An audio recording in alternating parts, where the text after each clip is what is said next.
তারাপদর ভারী চওড়া কপাল। তারাপদ মানে ওই আমাদের গ্রামীণ হাসপাতালে যে চাকরি করে? চাকরি না হাতি, ওখানে এরোর 5 মাস খাটে, তাতেই যা রোজগার। ওই হলো, তা কি হয়েছে তার? চাকরি মানে ওই কাজ চলে গেল নাকি? সে তো প্রায় যাওয়ারই মুখে, আজ নয় তো কাল। আহারে, ওর বড় ছেলেটাও তো শুনেছিলাম বেশ কিছুদিন হলো বাড়ি থেকে বেপাত্তা। ঠিকই শুনেছ, তার আর কোনো খবর পাওয়া যাচ্ছিল না। তবে ছোট ছেলে আর মেয়ে বাড়িতেই থাকে। ওই তো রোজগার, তার উপরে সংসারে এতজন। তুমি আবার তারাপদর চওড়া কপাল কোথায় দেখলে শুনি? তা নয় তো কি, সেই বড় ছেলে এখন নাকি দিল্লি না মুম্বাইতে ভালো চাকরি করে, মোটা টাকা পাঠিয়েছে বাপকে। টাকা পাঠিয়েছে?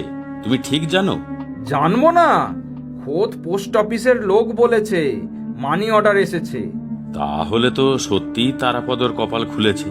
ছেলে যদি বাইরে থেকে নিয়মিত টাকা পাঠায় তবে সংসারে তো আর অভাব থাকবে না, মেয়েটারও বিয়ে হয়ে যাবে।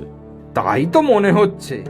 তবে দেখো ছেলে কতদিন টাকা পাঠায়, বাইরে গিয়ে মাথা ঘুরতে তো আর সময় লাগে না। সত্যি গো খোকার মা, টাকা হাতে পেয়ে তো আমার বিশ্বাসই হচ্ছিল না। তাহলেই বলো, আমার ছেলে কি খারাপ? কতই না গালমন্দ করেছিলে ও যখন বাড়ি থেকে পালিয়ে গিয়েছিল। তা ঠিক, তখন কি আর ছাই বুঝেছিলাম আমাদের এই ছেলেই সংসারের হাল ধরবে? কত টাকা পাঠিয়েছে বাবা?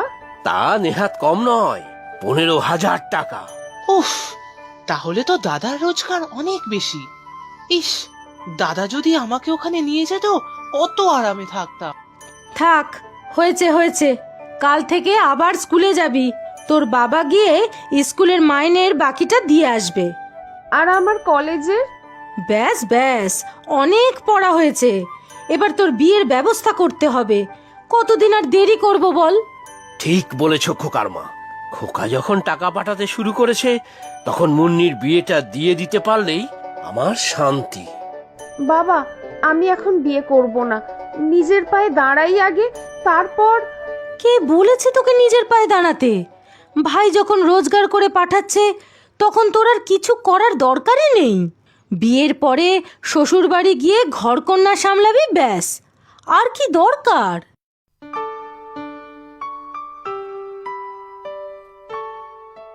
তারাপদ তাহলে বেশ গণ্যমান্য মানুষ হয়ে গেল। কি যে বলেন নরেন দাদা, আমি এক সামান্য লোক।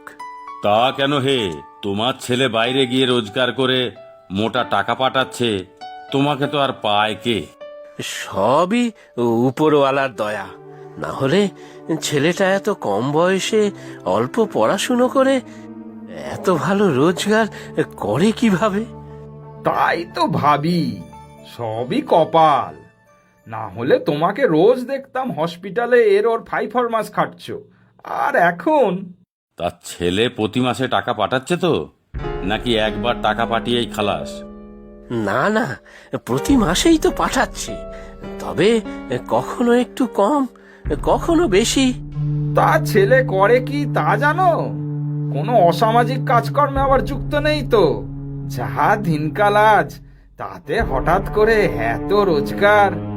আমি তো সেসব জানি না, কোথায় কাজ করে কি করে, তবে টাকা পাঠায় বলে সংসারটা চলছে। কত কাজ বাকি, মেয়েটার বিয়ে, ছোট ছেলের পড়াশুনো। বড় ছেলেটারও একটু খেয়াল রেখো কিন্তু, একা একা বাইরে থাকে তো, কি খায় কি পরে। ফোন করে বাড়িতে? সে অবশ্য করে, তবে আমার সাথে তো বিশেষ কথা হয় না। তোমার আর কি, টাকা পাচ্ছ মাসে মাসে, ব্যাস। কোথা থেকে টাকা আসছে, সৎ পথে না অসৎ পথে, তা জানার তোমার আগ্রহ থাকবে কেন? কোনো গড়বড়ে জড়িয়ে পড়লে পুলিশ বাড়ি থেকে হাতকড়া পরিয়ে নিয়ে যাবে কিন্তু। তাহলে কি হবে? আহা, অত চিন্তারই বা কি আছে? খোঁজ খবর নেওয়ার চেষ্টা করো, পেলে ভালো, না পেলে আরো ভালো।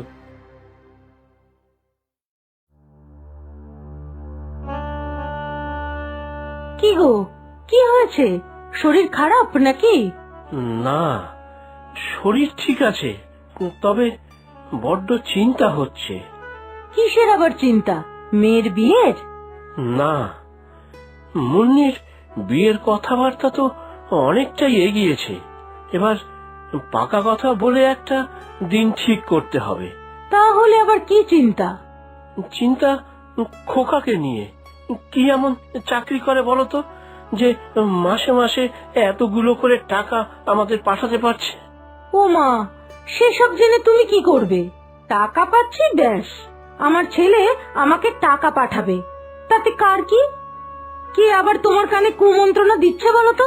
হ্যাঁ, না না, কুমন্ত্রণা নয়। যদি ধরো টাকাটা কোনো অসৎ পথে উপার্জন করে থাকে, তবে ধরা পড়লে তো আমাদেরও জেল হবে। ছাড়ো তো, কিচ্ছু হবে না।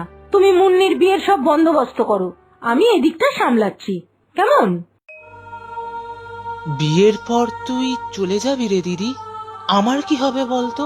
আমি একা একা থাকবো বাড়িতে। কি করব বল, আমার তো এখন বিয়ের কোনো